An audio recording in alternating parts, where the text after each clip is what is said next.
बिहार विधान परिषद के तिरहुत स्नातक क्षेत्र के उपचुनाव के नतीजों के बाद से कई तरह के सवाल उठ रहे हैं। देवेश चंद्र ठाकुर यहां से जदयू के एमएलसी हुआ करते थे, वो सीतामढ़ी से सांसद बन गए जदयू के। उसके बाद सीट खाली हुई, उपचुनाव हुआ। जदयू से प्रत्याशी बने अभिषेक झा, जो हमारे साथ हैं, एनडीए के प्रत्याशी थे, चौथे नंबर पर रहे हैं, जबकि 6 महीने से लगातार पूरे दमखम के साथ कैंपेन में लगे हुए थे। वहां पर बड़े बड़े नेता भी जा रहे थे एनडीए के इनके प्रचार में। अभिषेक झा जी, आप चौथे नंबर पर रहे, मेहनत आपने की, काफी कैंपेनिंग की, क्यों रिजल्ट आपके पक्ष में नहीं रहा, जबकि ये तो जदयू की सीटिंग सीट थी?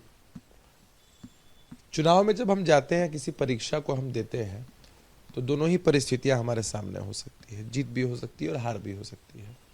तो सहर्ष स्वीकार करना चाहिए जो जनादेश है उसको। हमने जनादेश को स्वीकार किया है। कमियां रही हैं, निश्चित रूप से कमियां रही हैं, और बहुत तरह की बातें हुई, बहुत तरह की साजिशें हुई, विश्वासघात हुआ। चुनावों में आमतौर पर ऐसा होता है। हम लोग उन चीज़ों को भाप नहीं पाए। हार हुई है, वोट शिफ्ट हुए हैं, पोजीशन हमारा 4th है, लेकिन जो अन्य उम्मीदवार हैं उनसे वोट डिफरेंस बहुत बड़ा नहीं है।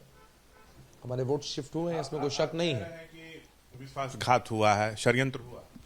हमने तो आभार प्रकट किया, अपने सोशल मीडिया हैंडल पर हमने आभार प्रकट किया है। सबसे पहले अपने नेता के प्रति, अपनी पार्टी गठबंधन के प्रति, कि महज 32 वर्ष की उम्र में बिना किसी पारिवारिक राजनीतिक पृष्ठभूमि के मुझ जैसे कार्यकर्ता को टिकट दिया, चुनाव लड़ाया। उन लोगों के प्रति आभार व्यक्त किया है जिन लोगों ने पूरी निष्ठा और लगन के साथ मेरी मदद की। उन लोगों के प्रति भी आभार व्यक्त किया है जिन लोगों ने विश्वासघात किया, षड्यंत्र किया, क्योंकि उनसे भी सीख मिली कि कैसे ऐसी परिस्थितियों से निपटना चाहिए। और खासकर गठबंधन के उन नेताओं के प्रति भी विशेष आभार प्रकट किया है जिन्होंने पूरी चुनावी प्रक्रिया में कोई सहयोग नहीं किया, विरोध किया और बहुत तरह के आरोप लगाए। और अब जब नतीजे आ चुके हैं तो आरोप लगाकर आलोचना करने में लगे हुए हैं। उनका भी हम विशेष आभार प्रकट करते हैं, क्योंकि इन सभी कृत्यों से हमारा जो संकल्प है, हमारा जो हौसला है, वो और दृढ़ हो रहा है, बुलंद हो रहा है। हमने अपने साथियों से आग्रह किया है, जिन भी लोगों ने हमारी मदद की और जिन वोटर्स ने, मतदाता मालिकों ने हमें अपना स्नेह, समर्थन, आशीर्वाद दिया, उन सब से कहा है कि हम चुनाव हारे हैं शशांक जी, हौसला नहीं हारे हैं। आप भीतरघात का आरोप लगा रहे हैं, गठबंधन पे सवाल खड़े कर रहे हैं नेताओं पर। कौन वो नेता हैं, ये बता सकते हैं? ये सर जो बातें होती हैं चुनावों में होती हैं, और हम लोग जदयू के कार्यकर्ता हैं। हमारी पॉलिटिकल ट्रेनिंग आदरणीय नेता के सानिध्य में हुई है। तो जो भी बातें होती हैं, हम लोग पार्टी फोरम में बातों को रखते हैं।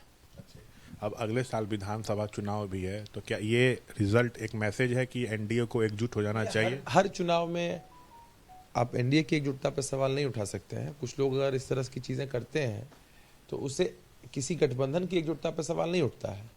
हम किसी चुनाव में जीतते हैं तो भी समीक्षा करते हैं, चुनाव में हारते हैं तो और बेहतर समीक्षा करते हैं। तो निश्चित रूप से पार्टी गठबंधन के लोग इसकी समीक्षा, हम सब लोग समीक्षा कर रहे हैं, करेंगे भी।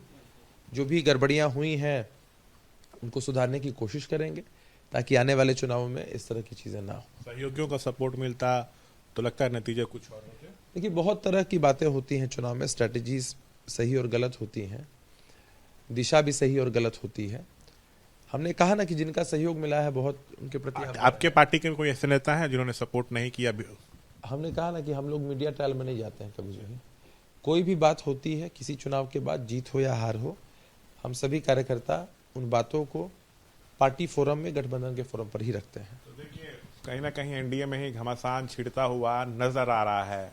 कैमरा पर्सन विशाल राय के साथ मैं शशांक कुमार, एबीपी न्यूज, पटना।